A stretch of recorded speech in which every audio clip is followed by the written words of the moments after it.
welcome back to round 3 of the Pokémon Liverpool Regionals. My name is still Jamie Boyt, and I am joined by the wonderful Lou Agdos Chromie.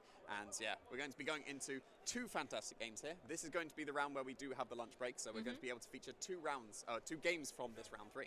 Exactly, we'll be kicking off with round 3, bringing you 1 epic Pokemon game, and we will be pulling another to stand waiting in the wings. While everyone else enjoys their lunch break, they'll be able to play it out, so you have non-stop Pokemon action back home. Yeah, absolutely. We've had some great Pokemon action so far, 2 brilliant games coming out for this round 1 and round 2.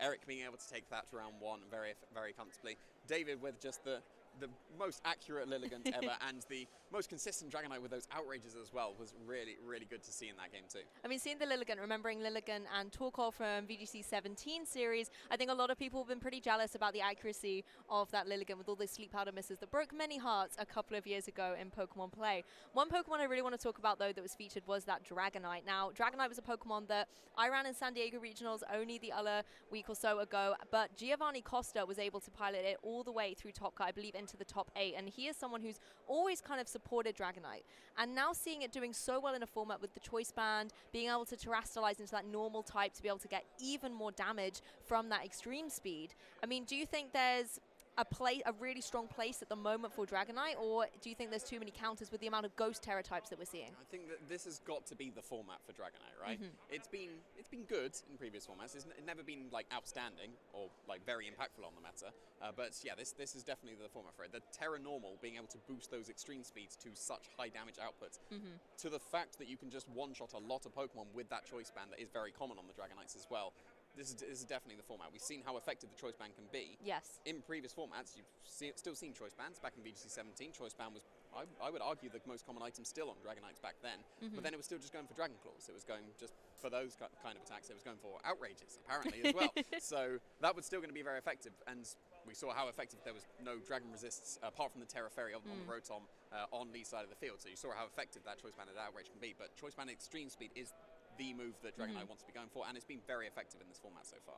Yeah, because you can lead with the Dragonite, pick up a nice KO straight away, or it can come in from the back for that surprise when your opponent's Pokemon maybe don't have as much HP remaining, and you can try and pick up the KO. But I think you're right, it's nice to see the diversity that Dragonite is still being able to compile as well, you know, going for those Outrages and Dragon Claws as well. We've seen it go for Earthquake a couple of times before, and I believe it also gets access to Stomping Tantrum if you maybe don't want to go and hit your partner Pokemon. So it's nice to see it, you know, doing so well in the format, and who knows if we'll see it maybe in Top Cut tomorrow. Yeah, we could potentially. If David's going to be playing as well as he was in that previous game, he was making some very, very bold predictions that could have potentially gone incredibly wrong. He was going for Sleep Powders in the face of a Sacred Gorgus Mousehold. He was going for Ghost Terror Blast in the face of a normal type Mousehold, and always coming out on top with those predictions. There was twice that the Mousehold could have redirected to Sleep Powder that did connect with the Rotom and the Annihilape in the previous game, and then the Terra Blast could have been redirected as well, given the fact that it was Ghost typing. I would have been able to rewrite that as well, but instead, getting the Pokemon Sleep, getting the really good damage into the Annihilape as well. David was playing so well in that previous game, and then combo with the team choices that he's made with that Choice Banded Outrage, really, really effective for him. So definitely a potential run there for David. Yeah, and I felt really sorry for the Mousehold on Lee's side, actually. You know, particularly coming out very early on in that game 1, I believe the Mousehold went straight away for a Protect and, you know, just unfortunately wasn't able to support its partner Pokemon in the way that we know Mousehold loves to be able to do, using that redirection and things like that as well. And particularly when it went for that Population Bomb and only hit 3 times, that must have been heartbreaking for Lee in that moment. Yeah, absolutely. It did make up for that with the fact that it did get all 10 in the next time it went for the Population It redeemed Bomb. itself. Yeah, and since a good way of dealing with Dragonites, because the first hit of the Population Bomb, each hit is relatively weak, but it definitely stacks up. The first hit broke on the scale. Then every other hit was hitting just the regular Dragonite. So it did, 2/3 to the Dragonite? Yeah. If it would have been Technician instead on that Mousehold, it could have been very close to being just able to pick up the knockout on that Dragonite. Friendguard, a very, very good ability to be able to keep your partner safe, but Technician also has a place on the Mousehold. Could have been what maybe would have swung that game, because Friendguard, I don't think it really was too impactful in that previous game.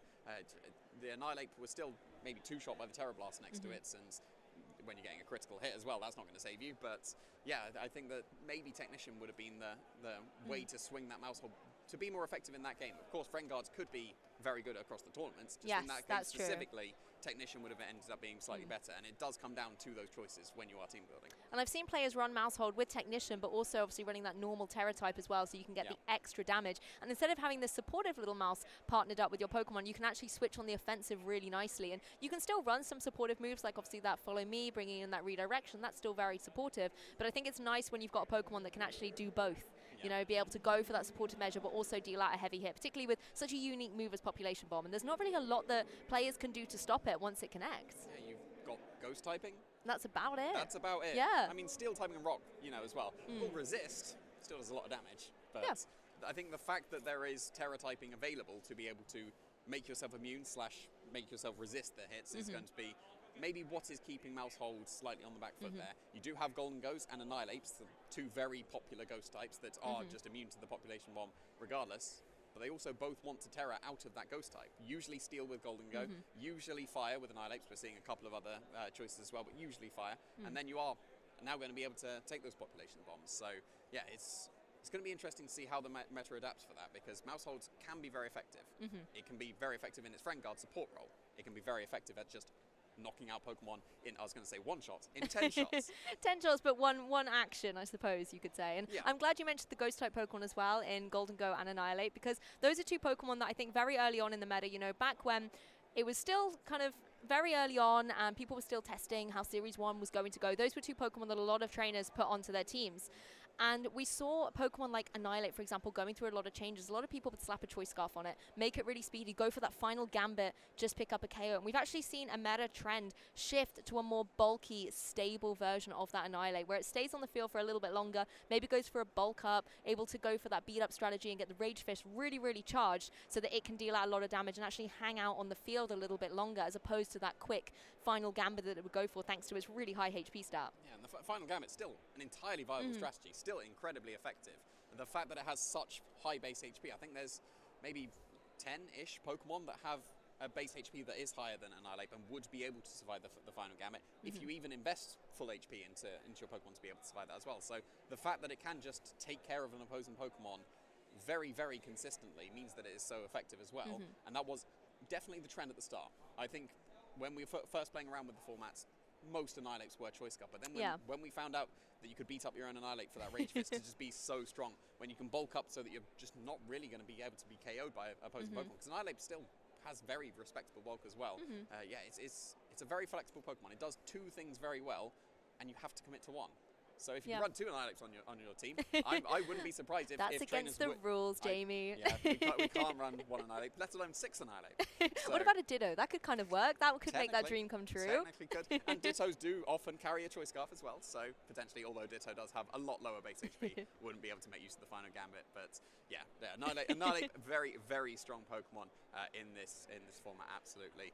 And we do actually have confirmation of what our next round is going to be. It is going to be Will Tansley versus Yoel Ramírez here. Oh, I'm so looking forward to this matchup. Yoel is a really well-known streamer in the Spanish community as well, so we know that there's going to be a lot of hype to see him come up onto the stage. And then William Tansley is a Pokemon trainer that if you don't know of, well, he's been around for an incredibly long time, has loads of top finishes, particularly in those internationals when they first jumped out in 2017. And he's a really well-known player in the UK. He's here in Liverpool wanting to kind of represent. Yeah, absolutely. He has won a regional championships as well back in 2016, able to top cut the World Championships back in 2017 as well. So yeah, this is going to be a very, very hype game here between two fantastic players. Yes, and previously in formats, you know, again, I remember Will so well from 2017 to 2018.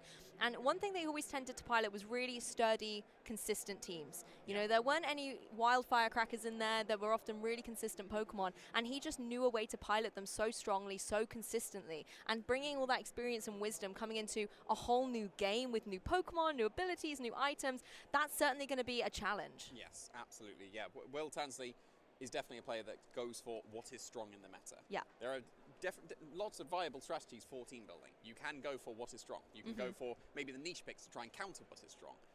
Will does not tend towards that second option. He very much sees what is strong and uses what is strong. So that tends to be the way he builds his team. Maybe he sees a team that is very effective in the meta and then takes it for himself, learns why it is so strong, and then is able to pilot it very, very well. It's almost the polar opposite to your team building style. I would argue it is exactly the opposite to my team building style, yes. I do very much lean towards the anti-meta and try and counter what is popular, and Will does the exact opposite, uses exactly what is popular. Well, it's going to be interesting when we kind of are able to reveal the teams and see which Pokemon he's opted to go for, because there are so many Pokemon that are pretty standard at the moment in the metagame, and there's so many different cores that you can run as well.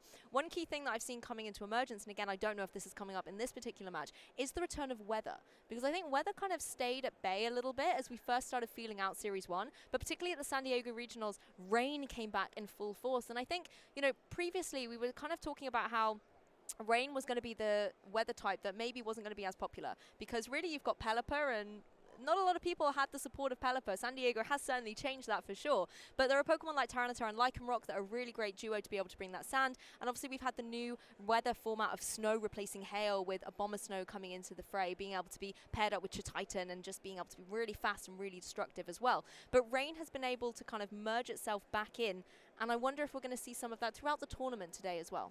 We've already seen the Pelipper featured on Eric's team in that first game. We featured both the sun and the sand in the Tyranitar on Lee's side of the field, and the Torkoal on David's side of the field in that round too. So all the weather. Almost. We need an Abomasnow. We're hopefully going to see an Abomasnow at some point, and then we will round it off. An interesting thing with the weather is, apart from sand, there is Hippowdon. You don't tend to see that. It's usually Tyranitar. The other alternative weather setters aren't in this game. Lots of trainers opted for Politoed, much more common than Pelipper in previous formats. Maybe not so much in VGC 17, apart from right at the end of the format. It was I remember Tommy Cooley always bringing Golduck Pelipper. Absolutely, the quote-unquote double duck yes, combination. and I believe it top cut 3 out of 4 internationals, yes. that particular core, so yes. Pelipper definitely had its moment, and maybe it's coming for a comeback. Yeah, it definitely seems like it. Water Flying does seem like a very good typing going into this format. It has lost Scald, it has lost Brine yes. as well. A lot of the water types, or all of the water types have lost Scald, but the fact that Brine was also lost on Pelipper, that was what made it so effective back in the VGC 17 format, because it was very, very easy to pick up opposing knockouts when you've got that down to half HP. Now you're forced to rely on Hydro Pump. If you want the damage output from the water type attacks coming from the Pelipper to make use of its own rain boost, it has to be Hydro Pump. It's strong, but it's a little bit more inconsistent than the Scald and the Brine was. It's literally the phrasing you just said. You have to rely Absolutely. on Hydro Pump, and I don't think anybody's ever relied on Hydro Pump. It's like saying rely on Will-O-Wisp connecting. You just have to cross your fingers and hope for the best. You can, of course, always put things like a wide lens on to try and improve your accuracy, but unless it is 100%, there's always that slight fear that ticks into you as a player when you click that button. Yeah, absolutely. Or at least you get the consistency of, I will hit my Hurricanes in the rain. That's true. Obviously, the weather is overwritten, and your Thunders. The case as well. Yeah, the Thunders as well. If you are going to be combining that with the Pelipper with something else on your team, absolutely. So, yeah, at least you do have a accurate move as long as you're in the rain, and you're usually in the rain when Pelipper's up, so you do have a consistent move in that Hurricane. But the fact that Hydro Pump is now what is used on Pelippers, some people may not even opt to run it because it's got some great supporting moves as well. It now has access to Helping Hand. Yes. Didn't have that in previous formats. It can still go for Tailwinds and Y-Guards in previous formats, and it does very much like to do that in this format as well. But the fact that it now has Helping Hand, a very good move as well. Some players are even opting to drop the Hydro Pump for Helping Hand instead. Helping Hand's great. Being able to be in such a hyper-offensive meta as well, and being able to help out your partner Pokemon, as long as it's not a Golden Go, because, you know, its ability will not allow you to do that, which I keep forgetting as a player, and hopefully none of our players will do that today. But the other thing I really like is using that Y-Guard. And we know that Garganacl as well is running that Y-Guard quite a lot of the time, and it's just in a format we've got so many spread moves. You know, we've got Hyper Voice Sylveon everywhere, we've got Earthquakes happening from from Garchomp. It's just one of those things to have as a good supportive measure in play, particularly when we've got a format with Terrestrialization where you can change your typing to be defensive in many ways. Sometimes having that Y-Guard as well gives you that additional support to get a critical KO. Yeah, absolutely. And Garganacl, it was a Pokemon that was... It cropped up right at the beginning. I think it was like with the Choice Scarf Annihilate that we previously mentioned. Players were opting to use it a lot at the beginning because it was very bulky, and then they would opt for the Body Press Iron Defense set. And then just out of nowhere, here is just the Y-Guard Protect set coming out from GSOC, winning that San Diego Regional. So Garganacl definitely a very, very strong Pokemon. We knew it, we forgot it, and now we remembered. But it's actually in a different way. So it's interesting to see immediately just the immediate meta shift from what we thought was going to be the strongest way to run a Pokemon, and now it's going to be running that Y-Guard. It's going to be often Terra Poison, I would argue, now that that was the set that won the regional championships. But it had a lot of popularity with Terra Ghost and Terra Grass as well. Yeah, Terra Ghost, because you do have that Purifying Salt, going to make the Ghost type attacks not super, well, I was going to say not super effective. Does half damage, yeah. Does half damage is the phrasing I was looking for there, absolutely. so the fact that you then effectively negates that super effective ghost hit on your now ghost type is very good for it, because then it effectively only has one weakness in that dark type. And then the grass was able to ignore any of the spores that were coming out. Good defensive synergy with the rock typing, but Terra Poison coming out of nowhere in that San Diego Regional. Yeah, and Garganacl, the really key thing for me is that Salt Cure move. I actually faced one in San Diego, and as a little anecdote for why I'm now back on the casting desk, I suppose. There was a match, and I'm against this Garganacl, and the only offensive move it's got is that Salt Cure. I still have all 4 remaining Pokemon. My opponent only has the Garganacl left, and they won that game. Because Salt Cure was just so devastating. I had, Dondozo, Tatsugiri, and Goldengo, all Pokemon that will take that quarter damage because they're Steel or Water type from Salt Cure. So unfortunately, it was quite a short-lived moment where I thought I might have won game 1. And it does just show that if you don't actually have on your team a way to deal with the bulk as well, the defense stat on Garganacl is so strong, as well as having those defensive capabilities using some recovery. You can also run it obviously with leftovers, going for protect, that if it's just unable to be KO'd, it can really stall out a match in a very similar way to Pokemon that we saw in the past, like Celesteela, for example, that again had that bulk, could go for a Leech Seed, protect, also have leftovers, gain that recovery. And if you just didn't have an answer to it, remember back then you needed an electric type or a fire type on your team to really deal with Celesteela, then you're going to be in a difficult situation. And not only do you have to counter the rock type that Garganacl actually is, you also need to count for the multiple Terra types that it could be. Yeah, absolutely. And when you mentioned Celesteela, you know that, at least in previous formats, you know that you need a fire type or an electric type to be able to deal with it. And like you mentioned, now you need every single type to be able to deal with all potential Garganacls as well. I think that Celesteela is a very good comparison, because you are slowly chipping away with the Leech Seed, you are slowly chipping away with Salt Cure. You need an answer to be able to take care of the Celesteela / Garganacl, else you are just not going to be able to break through it. Similar thing with maybe a Ferrothorn as well, that can go for the Leech Seeds. That is also a very bulky Pokemon that just likes to sit on the field, and you must have an answer, else you will likely lose the game as well. So yeah, we've seen these bulky stall out the games, slowly chip away strategies going into previous formats, and it seems like Garganacl is the one to go for in this format.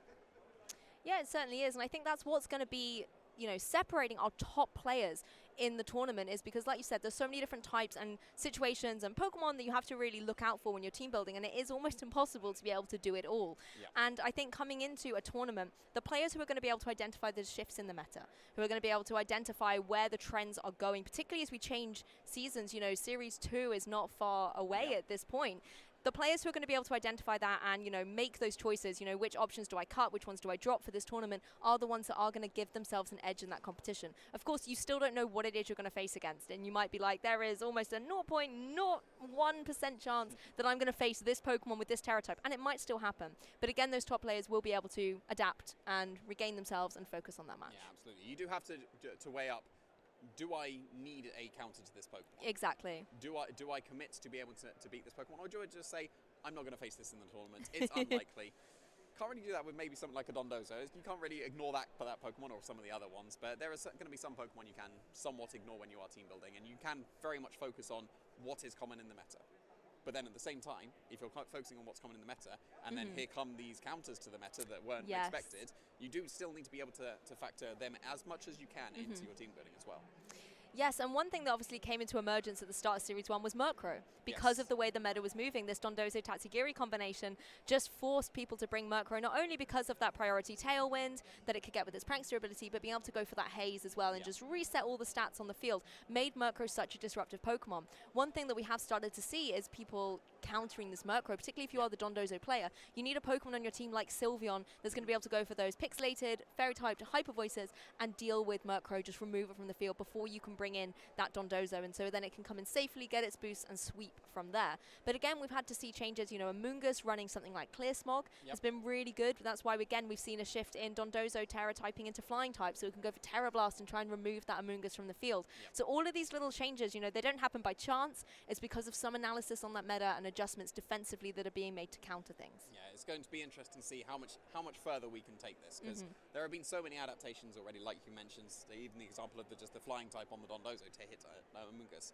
Flying type, maybe not the most defensive synergy with the water types, but it's still going to be good offensive coverage as well. So yeah, it's going to be interesting to see what that is going to be like going forward. And we are now able to see our players here. We've got Yoel there on the left, and we've got Will Tansley on the right. So it's going to be a fantastic game between these two players. Yeah, really looking forward to this match, and we can give you a little bit of insight into the Pokemon as well. So just taking a look at Yoel's team, first of all, there is Amoonguss, Palafin, Pawmot, King Gambit, Pelipper, and Salamence. Love to see the return of Salamence. And on Will's side of the field, Meowscarada, Annihilate, Gyarados, Arcanine, Mousehold, and Amoonguss. Some great Pokemon choices here, Jamie. Yeah, absolutely. It's interesting to see that Palafin coming out. Palafin, a Pokemon, it is quite a high risk, high reward strategy, given the fact that you have to commit to switching out at some point. Pokemon is a game of switching and repositioning, but Palafin really does need to do that to be able to be the most effective. And we are going to see it paired with that Pelipper as well, so we are going to be featuring the weather once again coming out. Yes. Pelipper going to be able to boost that Palafin into quite ridiculous ranges of damage output, especially paired with that choice band that the Palafin is going to be carrying. You can do some significant damage with either the Wave Crash, which is going to be doing so much damage in the rain, and even knocking out Pokemon that do resist water as well if you do go for that Terra Water typing that it does have, and just otherwise just going for the Jet Punch with brilliant priority, going to be able to still knock out a lot of frail Pokemon as well if you do pair it with that choice band and the rain. Yeah, I believe we saw Judy Azarelli take Palafin all the way to top 4 in San Diego as well. Gavin Mikers was also running that team in Top Cut. So having the Palafin, it's a Pokemon that, like you said, it can be so disruptive. Having Choice Band in the rain, having the Water Terra type as well, having, Water, same type attack bonus anyway, can make Palafin so destructive on the battlefield. That's why having a move like Flip Turn will allow it that opportunity to switch out of the battle while still dealing some damage. Or, of course, you could always go for the hard switch and just have it in the back. Another Pokemon I'd love you to tell us a bit more about, Jamie, is that Pawmot that Yoel is running, because Pawmot's a very interesting Pokemon due to one particular move. Yes, Revival Blessing, I would argue the most unique move we've ever seen. The fact that you can effectively use a Revive in the game to be able to get one of your Pokemon back that has fainted. We've never seen that in any format previously at all. Once your Pokemon has been fainted, it is no longer... It's gone. Can't be used in the match anymore. And now that is completely flipped on its head. You can have 1.5 Pokemon once again. Going into this format with the Revival Blessing. Going to be very, very nice coming out from the Pawmot. Opting for the Nuzzle instead of the Double Shock. Double Shock with close combat going to be able to do some great offensive coverage, but Pawmot going to be a little bit more supportive here with that Nuzzle instead. So going to be able to get those paralysis, get that speed control as well. And interesting to see it there on the Salamence as well. We've seen that moveset, maybe not the Hurricane, but we've seen the Draco Meteor on the Focus Energy paired with the Scope Lens on Hydreigons recently. And now it seems that Salamence can do exactly the same thing here. Yeah, that's true. Normally it's Hydreigon, but one dragon type, the other one can do it too, I suppose. And having utility to be able to go for something like a Hurricane as well, particularly when you pair it up in the rain, like you were just talking about earlier, Jamie, the relief that you have being able to go for that in the rain, 100% accuracy, will still be able to deal a lot of damage. And as we now go over onto Will Tansley's side of the field, again, some really key Pokemon on here, but the key thing I want to look at is those abilities. Arcanine and Gyarados both running Intimidate in a format where Intimidate has slightly dropped off the radar. There's a few item choices, the Clear Amulet, I believe it's called, on a lot of Pokemon like Garchomp, where you would normally like to intimidate them, bring down their attack stat. Having that on there just stops Intimidate from working, and there's a lot of inner focus out on the field as well. So interesting to see that coming in double form. Yeah, and so you've even got the Annihilate that has Defiance as well, with the King Gambits that also have Defiance that we can see coming out on Yoel's side of the field as well. So people have been saying that Intimidate has potentially been dropping off because of those choices. But then because of those choices, maybe you don't need to opt for them as much, and then Intimidate can come back, and we can see a cycle in the meta here. And it may be that the double Intimidate is going to be very, very important in this match. Just want to point out the Pollen Puff on the Meowscarada as well. That's a very unique move coming out from Meowscarada. It's still going to be able to hit opposing Meowscaradas for super effective damage, and may even knock it out. I don't actually know. I've never seen Pollen Puff on Meowscarada. But it's going to be able to support the rest of the team as well, because with the double Intimidate, you're going to make your team very, very bulky. With the Friend Guard on the Mousehold, you're going to be able to increase the bulk as well. So the fact that they won't be able to pick up KOs and then suddenly you can recover yourself with something like a Meowscarada, of all things that you would not expect to, is going to be very effective, because you do have the potential for 2 Pollen Puffs. You've got the Meowscarada and you've got the Amoonguss that can be going for Pollen Puffs. So going to be able to maybe focus a bit more on damage reduction on Will's side of the field. You can definitely still get the damage. You've got the Annihilate, you've got the Mousehold that can go for that classic beat-up Rage Fist combination. So there is a lot of damage output that can still come from Will's side of the field, but it was also going to have a lot of bulk behind it, with the options to be able to recover themselves. Maybe not to the extent that Revival Blessing on Yoel's side of the field would actually be able to just ignore the fact that the Pokemon's KO'd. If the Pokemon's still around for Will's side of the field, you can actually just recover them up. Well, jumping out into the battlefield here, we have got the Mousehold and the Annihilate for Will Tansley on the left-hand side of your screen, and on the right-hand side, it is going to be Joel's team with the Palafin and King Gambit. And so we're going It's the classic beat-up potential into the Annihilate straight away. And of course, if you are going with Palafin and you do want to be bringing it to the match, you are likely going to be leading with it. If you leave it in the back, and then suddenly two of your Pokemon have been KO'd, you've got no opportunity to switch it back in and get that 0 to hero activated. So not a surprise here at all for Yoel to be leading with that Palafin. You do have the King Gambit paired next to it. That does have to be wary of the potential Drain Punches. It can come out from the Annihilate as well. But if it's going for a Drain Punch, it's not going for a super boosted Rage Fist after a beat up as well. So you can also go for that Terra typing as well to be able to make yourself resist those attacks, or at least not super effective anymore. This is actually a grass type to King Gambit here as well, and apparently it's also a water type Annihilate here. Haven't seen that in a while. Straight out of the blocks for Terrestrialization on William Tansley's side of the field as Maushold just goes on the defensive and clicks that Protect. Just going to keep itself on the field a little bit longer as Annihilate goes for bulk up. So taking this opportunity to boost up its attack and defense stat to make it a little bit more formidable going into that next turn to try and target down that King Gambit. Palafin is going to go for the flip turn, going to get in on out of here and make sure that when it comes back in, it's in that boosted form. Its 0 to hero ability will activate and it's going to be able to deal a huge chunk of damage. Of course, being the water type though now, Annihilate isn't going to worry too much about it, but all the other Pokemon might still have a problem. Yeah, absolutely. And the Palafin's going to be able to turn into that hero form once again when it comes back in. But Amoonguss is going to be a very nice switch in. Going to be able to threaten that Annihilate with those spores as well. Double target there onto the Annihilate with the Kowtow Cleave. So actually a reasonable amount of damage. It's going to be recovered with the leftovers. So the Frank Guard going to be able to keep that Annihilate somewhat safe there. The fact that it was a water type Annihilate instead of the fire type Annihilate, which is more common on the Annihilates going into these formats, means that it was actually pretty effective there and taking not much damage at all. And now you can safely go for a redirection if you want to. You do have that Maushold facing down against the opposing Amoonguss, so with the safety goggles it's going to be able to keep itself safe very, very well there with the protection from the spores. And then also the Annihilate would just be able to go for even more bulk ups here. Again, really showing the defensive capabilities that Terrestrialization can give you, being able to take very little damage thanks to the flip turn and the Kowtow Cleave coming out that normally would have been, particularly that Dark type move, really strong into that opposing Annihilate. Of course, Amoonguss now a difficult Pokemon on the field. Like you mentioned, it can go for those spores and be a little bit disruptive. We saw, Lee fall victim to that in the previous game, but Maushold's just going to go straight away for this Follow Me, draw in any attacks, and it is carrying that safety goggles as well, so it doesn't have to worry about any spores coming its way. Of course, Annihilate able to go for the big damage into that opposing King Gambit and remove it from the fray as well. Really nice to be able to get rid of this Pokemon early with your physical attacker on the field. Running that Assault Vest means it can be so difficult to deal with. Pollen Puff's going to be the move coming out from Amoonguss, of course, into that Maushold for only a little bit of damage. I think great synergy from Will's Pokemon here. Yeah, absolutely. A little bit of a missed opportunity to go for a Rage Powder to keep that King Gambit safe. We've seen it in the previous rounds and it's still coming into the play here. You can go for the target into not the redirection Pokemon, and if it does not go for the redirection, then something good is seen to happen there, with the Drain Punch being able to take out that King Gambit after that bulk up, easily enough to pick up the KO on that 4 times weak to fighting Pokemon there. But at least you now get the switch back into the Palafin. It is now in its hero form, so it's going to be able to do some significant damage, especially with that Choice Band. If you do have the Pelipper waiting in the back as well, you can now switch it out the Amoonguss to be able to get that really, really powerful water type attacks coming out from the opposing Palafin. But the fact that the Annihilate is the water type here instead of the more common fire, that's going to resist anything that the Palafin would want to go for. It can go for a close combat, sure, but then that's not going for the powerful water type attacks that you do want to be going for, especially with the fact that you are now going for a Terra Water. Yeah, you're right. Certainly the Annihilate does put a little bit of a difficulty in front of Yoel, but, still the Palafin will still be able to hit really hard. You have to watch out, though, for the bulk up, though, boosting up the defense on the Annihilate side of the field. Maushold, I think, quite wisely protecting here as both these Terra Water Pokemon are on the field. Annihilate moving first, going for the Rage Fist. It's angry, it's mad, it's going to go into the Palafin and nearly get a one-hit KO against it. Palafin going to retaliate with a Wave Crash, but this move does take a little bit of recoil, so depending on how much damage Palafin can deal out, does barely 50% there. It is going to knock itself out due to its own recoil. So Palafin may have gotten a heroic transformation, but it was very short-lived in this game 1. Really, really impactful Terra Water from Annihilate. Not a type we see too often.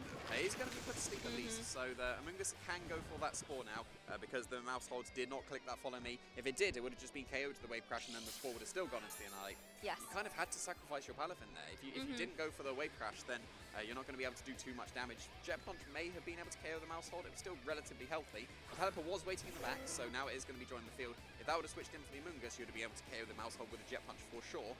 But then there would have been no option for it to go for a Spore into the Annihilate instead, and that can still just go for its Rage Fists. It still has potential to.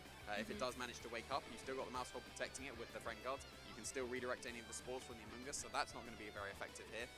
it's unlikely the Mousehold's going to be able to be KO'd from the Pelipper unless it does go for that Hydro Pump that would be doing a lot of damage. It would be very close. The Mousehold does seem to be quite a bulky one here. If it is able to survive, it would be able to redirect the Amoonguss once again and not be able to take any of those spores that could be coming out. The combination of Hydro Pump and Howling Puff probably is enough to pick up a knockout on the opposing Mousehold there, so at this point you probably do want to be hoping that Annihilate does stay asleep for the foreseeable future. Yeah, and Rage Powder's going to come out from the Amoonguss. Mousehold goes for the Encore, doesn't have to worry about any more spores coming its way. It's going to be Encored into that Rage Powder, as Yoel has no opportunity to switch out and reset that. Annihilate, of course, taking a turn of sleep here in the face of the Pelipper, yet to move. That is going to go for the Hurricane. Of course, 100% accurate in rain is going to connect on Mousehold, but not going to be able to pick up a KO against it, and no confusion here on that Mousehold either. Yeah, you can see there the downside of running Hydro Pump. That's the move you wanted to hit. That would have done the most amount of damage, but the fact that it's got the shaky accuracy, wanting to get that consistent damage into the Mousehold, it's done some very good damage. Hydro Pump may have been able to pick up the knockout there, so it would have been very close if that was the case. And now that that's no longer the option, you can just go for, again, the Friend Guard's still protecting the Annihilate. You can still go for a Follow Me to keep it safe from any of the Hurricanes that come out. This is still just buying turns for Annihilate to wake up. As soon as it wakes up, Rage Fist is probably going to knock out another Pokemon again. It might have been worth the risk then to go for that Hydro Pump, particularly with the Rain Boost it would have been given, being a Water-type move. Amoonguss, of course, locked into that Rage Powder thanks to the Encore, so it's going to be redirecting in all of those attacks. And the Annihilate is still going to be sleeping, however. So like you said, Jamie, just buying more turns for it to wake up in the future of this match. Hurricane is going to be able to connect down onto it. Does a little bit of chip damage, taking it down below 50%. And of course, Annihilate using its leftovers to get that bit of recovery as well. There just doesn't really seem to be a move on this opposing Pelipper that's able to deal with this Annihilate in a strong way. It's going to be able to retaliate, particularly with all the hits it's taking. That Rage Fist is getting boosted up by 50 base power each hit. It's going to be devastating when Annihilate wakes up. Yeah, absolutely will, and it's probably going to be waking up very, very soon. It's taken a few turns already.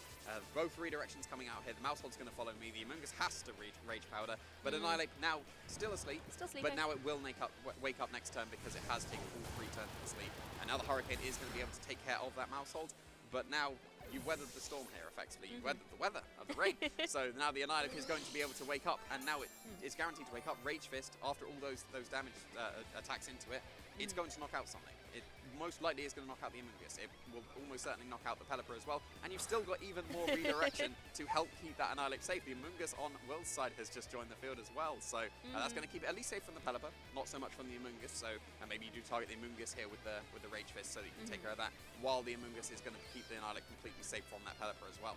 Yeah, support options galore on Will's side of the field. Trade out one redirection user for another one here. And really all attention is on that Annihilate. Will's been able to protect it so well, either through using the Mousehold with redirection or the Friend Guard ability, and now bringing in the Amoonguss to provide that support once again has allowed Annihilate to get the 2 KOs in this match, and it's going to be set to try and get 2 more as well. Amoonguss going for the Rage Powder on both Amoongusses here. Yoel obviously has no choice. It's still locked in due to that Encore. And Annihilate wakes up finally. It's taken a nice long rest, and it's going to go for that Rage Fist that is extremely boosted up by so many hits that I've lost count at this point, but there's no way Amoonguss was going to be able to survive that. It goes down, and Yoel just has that Pelipper waiting as his last Pokemon. Yeah, and you just need to be going for one more Rage Fist at this point. If it was able to knock out an Amoonguss in one shot, it's going to be able to knock out that Pelipper in one shot. Not going to be in the Focus Sash here, it's going to be that Citrus Berry instead. So even if it was the Focus Sash, it just needs 2 hits at this point. You can still do it. You've still got the redirection available for the Amoonguss. You've still got a mystery Pokemon waiting in the back as well. So even that would have been able to do the 1 HP. But yeah, the Pelipper don't tend to often run Focus Sash as much. It seems like they are opting for more bulk. That's going to not be so effective in this turn at least, but the Rage Fist is just going to be so strong that it doesn't really matter at this point. The Annihilate has been able to do exactly what it wanted. That makes it is going to be a break through that confusion though. It did get confusion 3%, but at least it's still going to Rage Powder. So this Annihilate just needs to click one more Rage Fist here, and that is likely going to seal that first game for Will. Yeah, amazing to be able to see Annihilate come through so strong with a cheeky critical hit as well, obviously for style points here. I think one thing that was nice is we were kind of talking about at the very beginning of Series 1, Annihilate was running often Choice Scarf, going for those final gambits and just getting straight up KOs very early on. And then we've seen this shift of running the more bulky variant, and I think Will has just piloted so expertly why it is so valid and relevant right now. Again, talking about Will's playstyle, he tends to go with what works. And, you know, we've seen a lot of success with this bulkier variant of the Annihilate, and he's been able to bring it here and show why it is so viable right now. And the thing I love was that adjustment from going for the very common fire typing of Terra that we see on Annihilate, going for the water type, because also in the mirror, for example, you're going to have the advantage there, you know, defensively. Yeah, absolutely. It's a very, very unique point, unique choice here. Fire is like so common on Annihilates. It's almost always fire, so you want to be able to resist something like the fairy type attacks that's coming out. Water is not resisting it. It's neutral against it. That's good enough. And it seems to be very effective in this game as well, especially against opposing rain. Fire would not be the terror of choice if you are facing down opposing rain. Palafin would just be able to just blast through you with its wave crashes and jet punches. Pelipper would be a lot more effective. It can just go for hydro pumps instead of the hurricanes as well. The water terror type, very, very impactful going into this game. So it just shows how impactful these unique choices can be. We've been saying that Will is a player who does opt for what is common, and then has made a very, very slight tweak on something that is very common, made it his own, and now the water type has just been so impactful in this game. Yes, and certainly that mouse hold as well. When we looked at the 4 moves on there, you know, the only really offensive move there was the beat up. Clearly there for that synergy with the Annihilate, being able to boost up the Rage Fist early on, getting it already so high, you know, 200 base power with all those extra hits. And I think the nice thing about that mouse hold is if you're Will in that situation, you have committed to it being the supportive role. We talked a little bit about how you can run it a bit more flexible with something like the population bomb, but that is not the option here for Will. Going for that supportive role, I think, was critical because it allowed that Annihilate to shine in its offensive capabilities. Yeah, absolutely. And I wouldn't be surprised if Will goes for exactly the same strategy here. It didn't seem like there were many effective answers for Yoel on his side of the field. You've got that Pormont. Pormont would be pretty effective, and if it had double shock, it would be very effective against the opposing Annihilate. But the fact that he's gone for the choice of Nuzzle instead of the double shock, you can get some great support. You can get some paralysis down. You might stop the Annihilate moving. The speed control not going to be too important, but the fact that there's no double shock means that you can't go for a massive hit into the opposing Annihilate. Maybe the Salamence could get away with going for the Focus Energy if it buys a turn, potentially. You've got the Amoonguss available on your side of the field. That could be able to break through it as well. The Hurricanes would be effective when it doesn't go for the Terror typing, but Draco Meteors are still going to be very effective, especially when you're ignoring your own special defense, special attack drops when you're going for the Dracos after you go for a Focus Energy as well. So that could very much be a way to break through the Annihilate. The only awkward thing that if you're bringing the Salamence against it, you have to intimidate it. Yes, that's really true. And, you know, Palafin on Yoel's side of the field, a Pokemon that, again, doesn't want to take any intimidates from, you know, Will's Pokemon here. And I really liked seeing the Palafin, but just unfortunately by the time it came back in and had undergone its transformation, too many hits have been given to boost up that Rage Fist. But we're going to see a change on the field, on Yoel's side of the field, with King Gambit once again, but this time with the Pormont that you just mentioned. Will not shaking things up though. Mouse Hold and Annihilate, that winning combination from Game 1 back out here in Game 2. Yeah, the Pormont adjustment does make a lot of sense here. It's going to be able to threaten the Mouse Hold with a one-hit KO. It's going to be able to click close combat. That should knock out the Mouse Hold very, very comfortably. It will come down to whether the Mouse Hold is trained as fast as it can be, because it can outspeed a Pormont. But if you do run the bulky Mouse Holds, you may not opt to run a Mouse Hold as fast as it can be. So if it is actually going to be the slower variant, Pormont could just outspeed, get a close combat into the Mouse Hold, and then no beat up, no super strong Annihilate on that turn 1. That means that the King Gambit is going to be somewhat safe as well if it goes for the Terror typing. So going with this lead, I wouldn't be surprised if we see Terrors coming out. We are seeing at least one of them coming out from one of the trainers here. So that is going to be that King Gambit going for that Terror typing, going to turn it into the grass. So just making it not weak to fighting type anymore. And then if the Pormont does actually outspeed the Mouse Hold, this is going to be a really, really good adjustment for Yoel. Yeah, if you're Yoel, you need to get rid of that Annihilate. It was so disruptive in that Game 1. Mouse Hold once again just going for a Protect It, as is the Annihilate. Really nice play by Will. You know, Pormont does run Fake Out, so it's nice to just burn that turn here. But instead, Pormont was actually going for the Nuzzle, trying to target down that Annihilate, make it a little bit slower and thus a little bit more vulnerable to some of the hits that Yoel can deal out. Calton Cleave is going into that slot as well, so the double up was available here. The Protect, really wise from Will. Yeah, absolutely. Now you get the option to go for an Encore. If the Pormont did potentially go for that Fake Out, then you'll be able to lock it into that. Knocking into Nuzzle might be a good play in keeping the Mouse Hold safe. You would sacrifice the fact that you will be getting paralyzed with at least one of your Pokemon if you do go for that Encore. And we still need to see if the Mouse Hold is going to outspeed the Pormont as well, if it can even go for the Encore on that turn. If it is going to be that bulky Mouse Hold with not much speed investments, then now the Pormont has seen the Protect on the Mouse Hold, you get a very safe close combat into that Mouse Hold slot as well. So I wouldn't be surprised if we see an adjustment from that Pormont here. It will come down to the speed trainings. Will the Mouse Hold outspeed the opposing Pormont? Because it can't go for population bombs here, it would just have to be Encore or even Follow Me. But close combat could be very, very effective here, as was this previous Terror in the previous game. But it's actually going to be not the Annihilate, it's going to be the Mouse Hold turning into the Ghost type here. Love this adjustment from Will. Fearing that close combat, terrorizing into a Ghost type means that you will take no damage from a close combat. Beat up is going to come out from the Mouse Hold, however, and it's going to be boosting up that Rage Grip for Annihilate, kind of saying, hey, this turn, I don't think Yoel's going to target you so much because it gives you so much power, so I'm going to help you out. Get that Rage Fist charged and ready to go. The Pawmot is going to go for that close combat into the Ghost-type Mousehold, so it will not be dealing any damage here. And Rage Fist on Annihilate, in contrast, will still be able to deal a heavy punch for sure. King Gambit not going the whole way down, as it is able to retaliate with that Calton Cleave. Annihilate able to take it reasonably well, though. Yeah, that was surprisingly little from that King Gambit. Yeah. That's very bulky. I thought it would do more. That's a boosted Rage Fist there that was beaten up. So yeah, that's an impressive amount of bulk coming from King Gambit. But really, really nice play from Will. That Water-type Terror was so effective on that Annihilate, but so is this Ghost typing on the Mousehold as well, keeping it safe from the close combat. If there would have been a Nuzzle once against the Annihilate, then that Terror would have effectively been wasted at that point. That's because true. then you'd still been able to paralyze the Annihilate. But the fact that it went for close combat that turn, seemingly very safe, because you obviously want to be going for the Terror on the Annihilate, given it was so effective. Being able to catch out Yoel very nicely from Will. And in fear of that Nuzzle, Mousehold going for the Follow Me, taking the paralysis here so that Annihilate doesn't have to on this turn, as Annihilate's able to go for a Rage Fist and finish what it started in the previous turn and get the KO on that King Gambit with a cheeky critical hit, of course, just removing King Gambit for play. So you're losing that Pokemon that can still deal out so much damage. You mentioned the bulk of it as well, but it wasn't enough to take 2 Rage Fists. No, it wasn't in the slightest. We did see the Mousehold move before the Pawmot in that previous turn. That would have been a potential to go for the Encore into the opposing Pawmots. You've got 2 Ghost types on your side of the field now. If you Encored it into close combat, it would have been effectively useless on that turn. Opting instead for the Follow Me, keeping the Annihilate definitely safe from a paralysis this turn. But now you've got to contend with the paralysis chance on the Mousehold. You obviously want to be going for the Nuzzle into the opposing Annihilate. You will give it a Rage Fist boost once again, but you do want to be going for that paralysis to get the speed control going and also try and stop it from being able to move as well. So that was potentially a move that could have been going into the Pawmot there, because we did see the Mousehold was actually trained faster than the opposing Pawmot, but still going to be very effective for the Annihilate. It is still boosted up at this point. It's still going to be doing some massive damage with its Rage Fists. But of course, Annihilate doesn't have access to the water terrestrialization this turn, so it is going to be falling victim to something like a Hurricane coming out from that opposing Pelipper. So I wouldn't be surprised to see Will trying to take it out as soon as possible. Pawmot, however, you still can't ignore. It's got that Revival Blessing. It can bring a Pokemon back that has fainted already in this game. It is, however, just going for the Nuzzle once again. Mousehold redirecting it in, allowing Annihilate to go without having any paralysis to talk about into that Pelipper and remove it from play. There we go, another knockout. You can see how effective this beat-up strategy is. As soon as you beat up the Annihilate once, the Rage Fist does so much damage.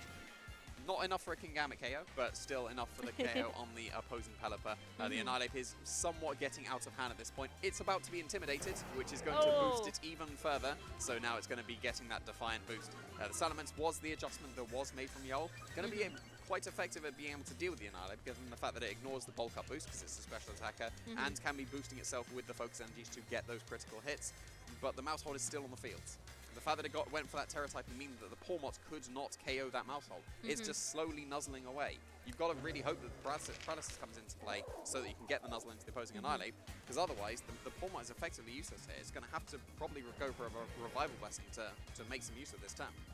That's true, and even, you know, if the Mousehold does get paralyzed, the Friend Guard ability is still going to be in play while it's on the field there, so just helping out that Annihilate stay on the field a little bit longer. Of course, you do have to worry about Pawmot going for that Revival Blessing, bringing a Pokemon in from the back, possibly that King Gambit. And Salamence, I think, knowing that it could be an easy target here, being the most offensive of Yoel's last 2 remaining Pokemon, just going for a Protect. No paralysis, though. Follow Me comes out once again from this Mousehold, as Pawmot does go for that Revival Blessing. So one of the fainted Pokemon in the back, either Pelipper or the King Gambit, will now be revived and will regain 50% of its HP. So really nice to see that come out there from Pawmot. Yeah, the King Gambit's going to be the Pokemon of choice for that revival. It doesn't really matter that it has half health when Rage Fist is probably going to knock it out from full health as well. That is true. But correct Protect there from the Salamence. Rage Fist did target into that slot, so very, very nice call there. But you still haven't dealt with this Mousehold. It's still Friend Guarding. It's still able to redirect as well.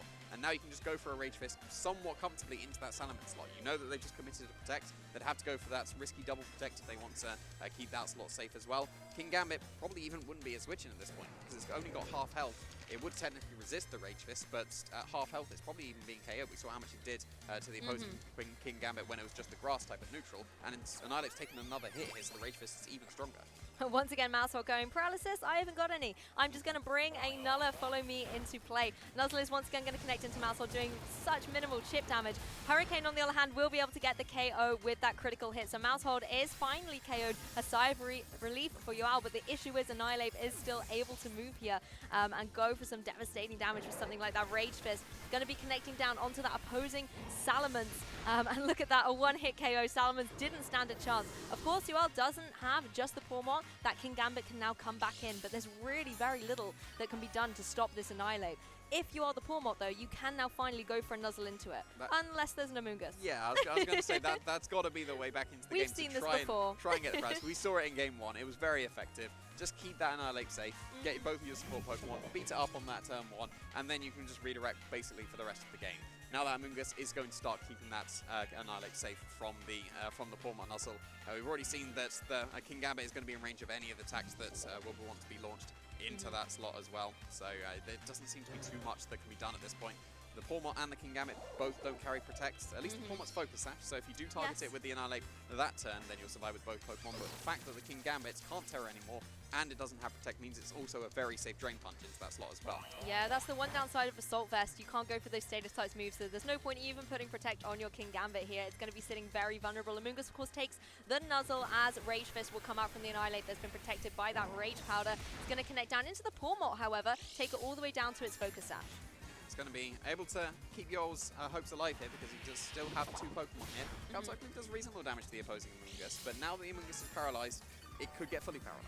So that is probably the only way back into this game for Yoel at this point. Hope for a full paralysis on the Amoonguss, then you get a Nuzzle into the Annihilate. You've been trying to Nuzzle this Annihilate the entirety of this game, and you have not yet been successful because the redirection has still kept it safe. The redirection has still continued to break through the paralysis that could have been happening here. Oh, but finally, it was going to happen at some point. Amoonguss does get fully paralyzed there.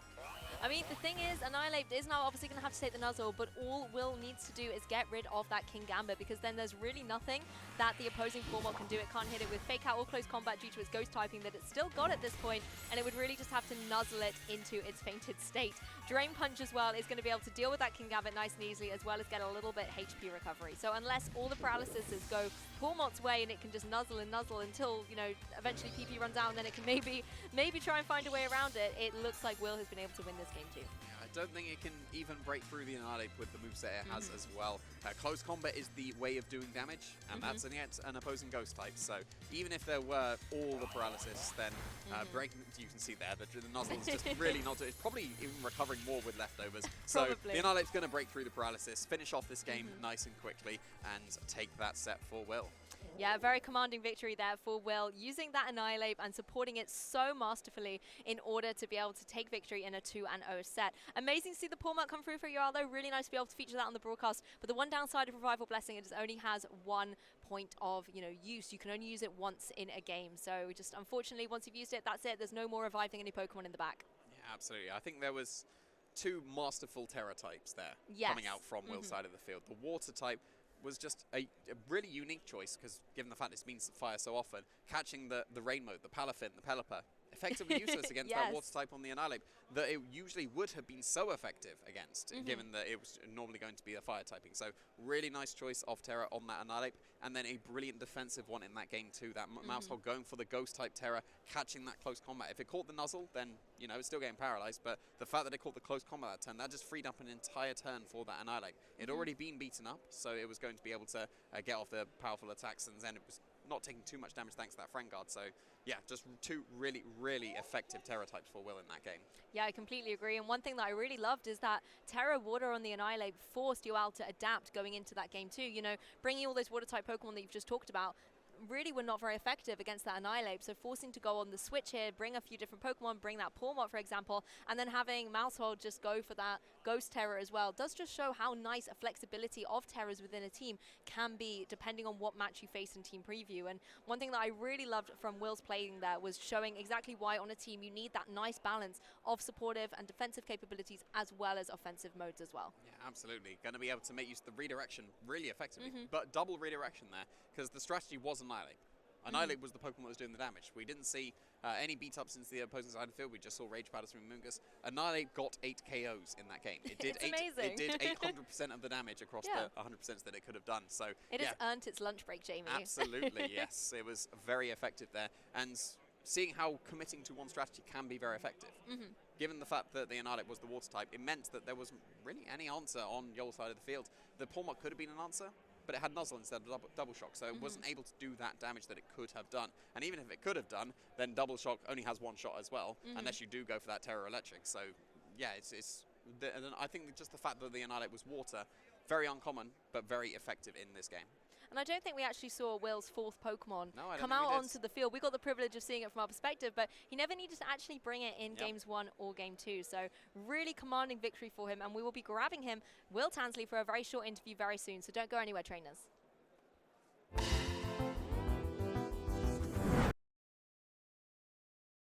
To be joined by Will Tansley, the winner of that very commanding 2-0 set in round 3. I mean, I think the name of the game was Protect Annihilate, am I right? Yeah, so basically I sort of looked at this matchup, and especially with the water Terra type on Annihilate, it just makes it very favourable into sort of general rain archetype. So figured I lead Annihilate, I have redirection with Mouse Ape and then Amoonguss in the back, and yeah, just try and sort of sweep through the team essentially. I mean, Annihilate definitely did that. It got 8 KOs in that match. Did it actually get all 8? I think it got all 8. It was just amazing. I didn't realise that. It was just so devastating. There was really very little your opponent could do against it. I mean, one thing that you certainly did very well was protect it with this double redirection. And one thing we were talking about when we first saw that you were coming on the broadcast is you as a team builder, you tend to go for stuff that's good, let's say, you know, very solid, tried and tested teams. Coming into this tournament, why did you pick this particular team? What stood out to you about it being strong and reliable in this tournament?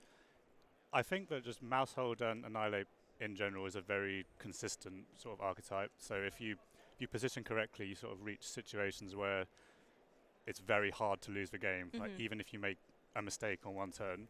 So, and that's what I really like about the team and why I prefer it over something more offensive, like say Rain, for example. Like obviously a very strong team as well, but I feel like this particular team suits my playstyle a little bit better.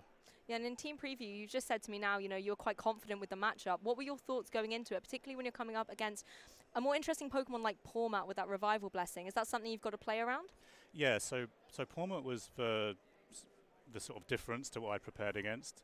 So I knew that I wanted to just lead Mouse and Annihilate, but the Pawmat did throw in some complications. So I knew I could just double protect on turn 1 to get around Fake Out. That's not an issue. But then the close combat would do a lot to Mousehold. So I figured I've got the Ghost Terra type to throw in there. And since I won game 1, you know, I'll throw it out in game 2.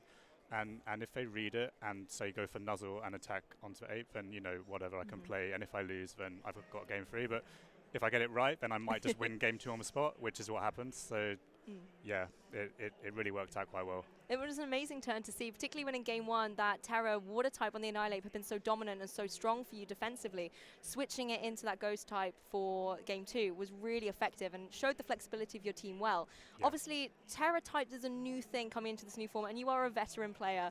So what are your thoughts on terrestrialization in the meta? Do you think it's healthy? Do you think it's engaging? Just tell us your thoughts as a player. Personally, I love it. I think it's one of the best new mechanics that we've ever had. I think it adds like so many mind games that if it wasn't open team sheets, then I would probably it would be chaos. Thinking a bit differently. It would be like you would just not be able to cover for all the options. But with open team sheets, I think it's a great mechanic. It adds more layers to team building. It adds additional layers to your in-game decisions. So yeah, I'm really enjoying it. I think it's great. Brilliant, and it does certainly allow you the offensive capabilities as well, as we saw, for example, on your opponent's Palafin going for the Water Terror as well to boost up all those water moves, but as we saw on your side, the defensive capabilities as well are amazing. Yeah, I mean, Palafin, very, very scary Pokemon. One of the main reasons to use the Water Terror type on Annihilate. Otherwise, you know, obviously, if I hadn't Terrored, my Annihilate would have gone down on that turn, and then I'm not sure how the game goes after that. Maybe I lose that game. So, yeah, it's pretty important. You didn't. You certainly called it correctly in that game. Just before we sign off, I want to just hear a little bit more about your thoughts on the season, because we're kicking things off in Europe with the Liverpool Regionals. You know, VGC has had to wait till 2023 to start getting back into the regional action. Are your goals set on Yokohama, Japan? It would be amazing if I could. At the moment, I'm not sure if I am going to have the time to sort of really push for the invite. If I have like a really good run this weekend and I get a big chunk of CPs, then it'll be hard not to sort of carry on. It'll be too tempting. Yeah, so I wouldn't say anything with certainty at the moment, but I would love to go to Japan for Worlds. Like that would be amazing, but yeah, we'll see. We'll see what happens. Well, you're one to watch for sure, and I'm sure there'll be people watching how well you do today to see if you maybe carry it on. So thank you so much for sharing this interview. I'm sure you will enjoy your lunch break now, get rested ahead of round 4. Thank you, Pokemon trainers, for watching. We will be back with another round 3 match during the lunch break, so the competitive action doesn't stop for you very soon. So don't go anywhere.